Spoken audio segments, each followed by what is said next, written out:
अदालतों से बड़ी कामयाबियां हासिल करने के बाद पाकिस्तान मुस्लिम लीग नवाज के supremo prime minister LN. Nawaz Sharif ने लोगों से उम्मीद जाहिर की कि वो उनकी पार्टी की हिमायत का इजहार करेंगे और इन्हें अगले साल होने वाले आम इंतखाबात में कामयाबी दिलाएंगे। पार्टी का कहना है कि वो 8 फरवरी 2024 को होने वाले आम इंतखाबात में चौथी मुद्दत के लिए वजीर आजम बनने के उम्मीदवार हैं। मुझे उम्मीद है कि आप कौम 8 फरवरी 2024 को अपने फैसलों का ऐलान करेंगे और आपको मिलने वाली सजाओं को खत्म करेंगे। नवाज ने कौम के नाम अपना पहला पैगाम 4 खत्म करने के बाद वतन वापसी के बाद कहा। लंदन में खुद साख्ता जलावतनी के साल रिकॉर्ड शुदा खिताब मुख्तलिफ टेलीविजन चैनल्स पर नश्र किया गया। पीएमएलएन के सुप्रीमो ने बार बार जब से वो अक्टूबर में पाकिस्तान वापस आए हैं ने उन लोगों का एहतिसाब करने के मुतालबे का इरादा किया है जो 2017 में उनकी हुकूमत के खात्मे के पीछे थे और ये दावा किया कि इन्होंने न सिर्फ इन्हें और उनके खानदान को बल्कि पाकिस्तान को भी सजा दी है। नवाज शरीफ का खिताब वीडियो चलाएं।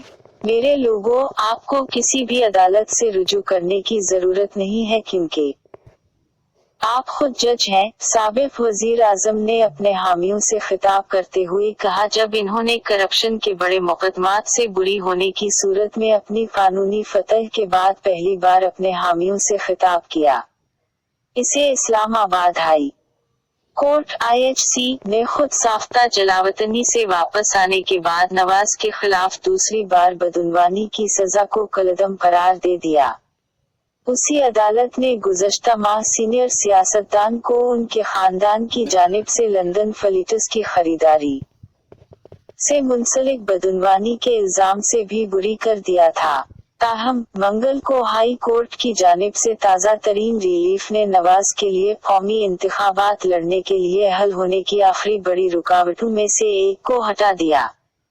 इससे सिर्फ इंतखाबात में खड़े होने के लिए किसी भी अवामी ओहदे पर रहने पर ताहयात पाबंदी की जरूरत है। Washington army chief general Asim Munir ने जुमेरात को वाशिंगटन में अमरीकी वजीर खारिजा एंटोनी ब्लिंकन से मुलाकात की जिसमें इलाकाई सलामती, दिफाई ताउन और दीगर अहम उमूर पर तबादला ख्याल किया गया। जनरल मुनीर ने अमरीकी महकमा खारिजा के दौरे के दौरान कायम मकाम डिप्टी सेक्रेटरी ऑफ स्टेट बराए सियासी उमूर विक्टोरिया नॉलिनड और नायब कौमी सलामती के मुशीर जोनाथन फानर से भी मुलाकात की। अमरीकी महकमा खारिजा के तर्जुमान से जब सेक्रेटरी ब्लिंकन की पाकिस्तानी आर्मी चीफ से मुलाकात के बारे में पूछा गया तो इन्होंने कहा कि पाकिस्तान एक अहम पार्टनर है और हम पाकिस्तानी हुकूमत के अंदर वसी पैमाने पर बातचीत करते हैं।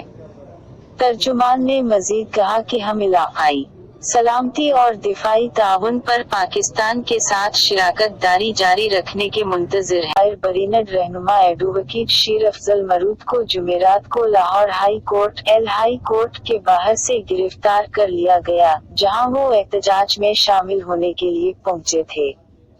पुलिस जराये के मुताबिक ये गिरफ्तारी maintenance of public order member of parliament 1960 के तहत की गई। साबिक वजीर आजम इमरान खान के मुशीरों में से एक मिस्टर मरूद गुज़श्ता चंद हफ्तों के दौरान पार्टी की अवामी तकरीबात में अपने शुला बयान खिताबात की वजह से सुर्खियों में आ गए थे। इन्होंने कहा कि फलस्तीनी सरजमीन के लोग 1948 के बाद से अपनी तारीख के सियाह तरीन बाब का सामना कर रहे हैं और ये एक दर्दनाक तारीख रही है। लाजारिनी ने कहा, हम इंसानी हमदर्दी के लिए मुनासिब रद्दअमल से बहुत दूर हैं। इन्होंने मजीद कहा कि जब इमदाद पहुंचाई जाती थी तो ये अक्सर टोना या फलियां के डब्बे और एक बड़े खानदान के लिए पानी की एक बोतल से ज्यादा नहीं होती थी। इसने लोगों को एक इमदादी ट्रक को रोकते हुए और मायूसी में और गली में खड़े खाने के अंदर से मिलने वाले खाने को निगलते हुए देखा। इन्होंने मजीद कहा कि गिजा के लोग अब मिस्री सरहद के करीब एक तिहाई से भी कम असल इलाके में घुस चुके हैं। इन्होंने इशारा दिया कि संगीन सूरत-ए-हाल जल्द ही एक खरूज को जन्म दे सकती है। इन्होंने कहा, ये सोचना गैर हकीकी है कि लोग इस तरह की शिद्दत के नाकाबिल रहाइश हालात में लचकदार रहेंगे, खास तौर पर जब सरहद बहुत करीब हो। इन्होंने कहा, लाजारिनी ने कहा कि मिस्र की सरहद पर वाक़े रफ़ा शहर, वाहिद करासिंग जहां से इमदाद ग़िज़ा में दाखिल हो रही है, इसकी आबादी 2,80,000 से बढ़कर 10 लाख से ज्यादा हो चुकी है, और जबकि ग़िज़ा में ज्यादातर इमदाद की तरसील का इन्हिसार UNRWA पर है। उसने खबरदार किया कि एजेंसी की सलाहियतें तबाह होने के दहाने पर हैं। उसी तकरीब में सहाफ़ियों से खिताब करते हुए अक़वाम मुत्तहिदा के पनाह गज़ीनों के सरबराह फिलिपो ग्रांडी ने भी ग़िज़ा से बड़ी आबादी की नकल व हरकत के खतरे से खबरदार किया। इन्होंने कहा कि इस तरह का कोई भी अखराज मिस्र के लिए, सैनाई के इलाके के लिए इंतहाई अदम इस्तेहकाम का बाइस होगा, और ये मसला फ़लस्तीन के मसले को मज़ीद मुश्किल बना देगा।